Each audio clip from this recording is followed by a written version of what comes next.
লাগিব বাহিৰৰ পাৰ্টি আমি মানি নলওঁ বাহিৰৰ পাৰ্টি আমি মানি নলওঁ ধন্যবাদ মোৰ লাগিবই আমাৰ বিজেপি বড় প্ৰাৰ্থী লাগিবই আমাৰ বিজেপি বড় প্ৰাৰ্থী লাগিবই সকলোৱে আপোনালোকে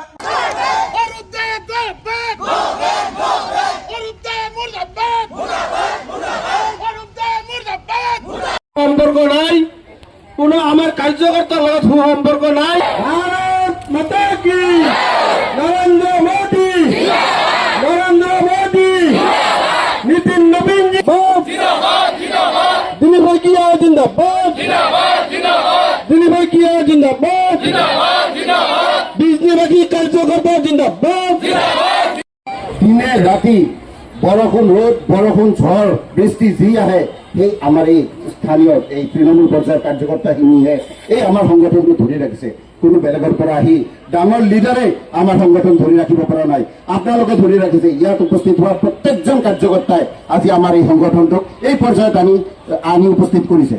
আজি যে আমি অসমত যে আমি চৰকাৰ বনাই আছো আমি যে আজি কেন্দ্ৰীয় চৰকাৰটো যিমান আমাৰ ৰাজ্যিক নেতৃত্ব বা আমাৰ কেন্দ্ৰীয় নেতৃত্বত তার লগতে একেভাবে আমি মানি নলওঁ অনুপদের পার্থিত্ব আমি মানি নলওঁ অনুপদের পার্থিত্ব আমি মানি নলওঁ অনুপদে মুর্দাবাদ অনুপদে মুর্দাবাদ অনুপদে গো ব্যাক অনুপদে গো ব্যাক কাৰ্যালয়ত যি এটা প্ৰতিবাদ মানে কাৰ্যসূচী চলিছে আমি ইয়াতে সকলোৱে একেলগ হৈছো কাৰণ এইটোৱে যে আমাৰ যে আগন্তুক দিনৰ বিধানসভাৰ নিৰ্বাচনৰ কাৰণে যি কেণ্ডিডেট বৰ্তমান আমি শুনি আছো যে অৰূপ দেক দিব বুলি সেইকাৰণে আমি এই প্ৰতিবাদ কাৰ্যসূচীটো ৰাখিছো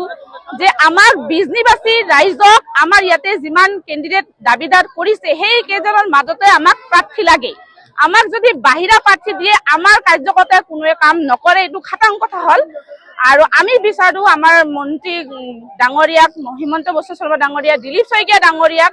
আমি আমাৰ এই মিডিয়া যোগেদি অনুৰোধ কৰিব বিচাৰিছো আমাৰ যিমান নাৰী আছে ইয়াতে সেইবিলাকো অনুৰোধ কৰিব বিচাৰিছো যে আমাৰ বিজনীবাসীক যাতে বিজনী কেণ্ডিডেট দিয়ে সেইটো আমি বিনম্ৰভাৱে অনুৰোধ কৰিছো কাৰণ আমাৰ ঘৰৰ মুৰব্বী আমি বেলেগক মানি নলওঁ আমাৰ ঘৰৰ মুৰব্বী আমাৰ ঘৰৰ মানুহজনে লাগিব যিহেতু আমাৰ বিজনী এটা ঘৰৰ নিচিনাই হয় সেইকাৰণে আমি ইয়াতে আমাৰ ঘৰৰ মুৰব্বী গৰাকীয়ে কেণ্ডিডেট বহুতো মানি লৈছে মানে আমাৰ প্ৰাৰ্থী যিটো 9টা না 8টা আছে জানামতে সেই প্ৰাৰ্থীৰ মাজতে যিকোনো একজনক দিয়ক আমি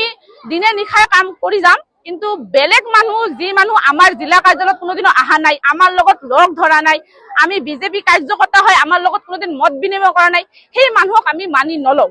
ইয়াতে ই যদি আমাৰ টিকিট দিয়ে তেনেহলে আমি আমাৰ কাৰ্যকৰ্তা কোনোৱে কাম নকৰো এই বস্তুটো খাটাম সেইখিনিয়ে অনুৰোধ কৰিছো লগত কোনো ধৰণৰ যোগাযোগ নাই যিজন ব্যক্তি আমাৰ বুথৰ কোনো সভাপতিক চিনি নাপায় যিজন ব্যক্তি আমাৰ শক্তি কেন্দ্ৰৰ প্ৰমুখ কোনো এজনকো চিনি নাপায় আজিলৈকে যিজন ব্যক্তি আমাৰ কোনো এটা কাৰ্যালয়ত উপস্থিত হ'ব নোৱাৰিলে তেনেকুৱা ব্যক্তিক আমাৰ প্ৰয়োজন নাই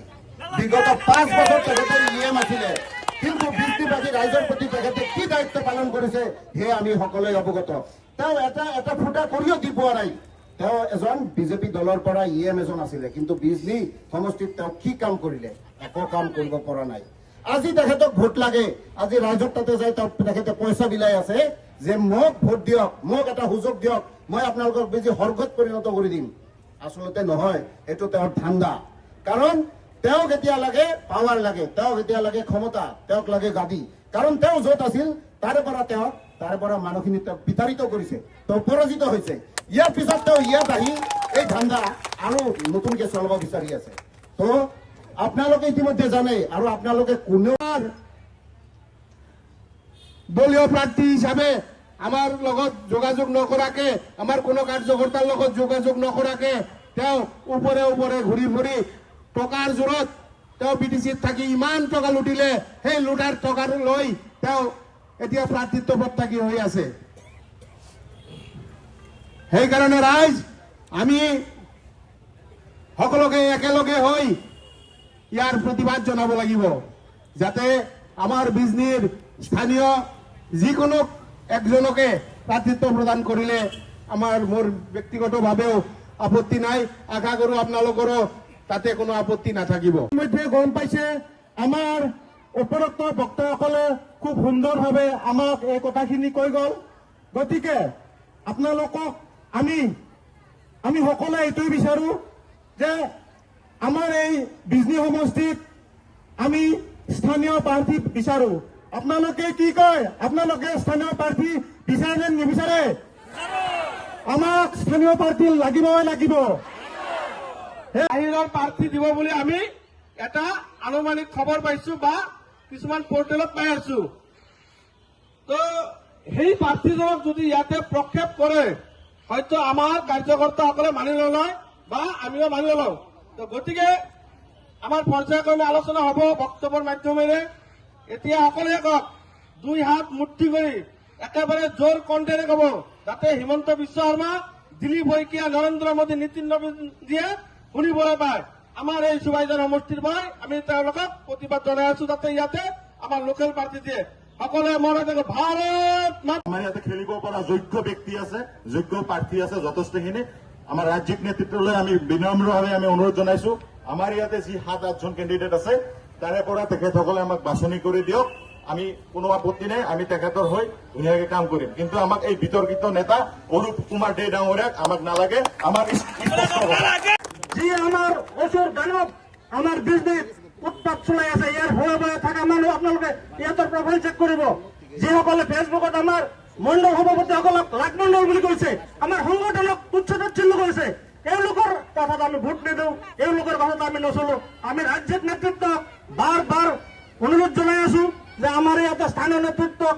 টিকট প্ৰদান কৰক। আমাৰ ইয়াতে 7-8জন স্থানীয় নেতৃত্ব আছে, ইয়াৰ মাজত যিকোনো এজনক দিয়ক আৰু টিকট দিয়ক। আমি তেওঁক বিপুল ভোটেৰে জয়যুক্ত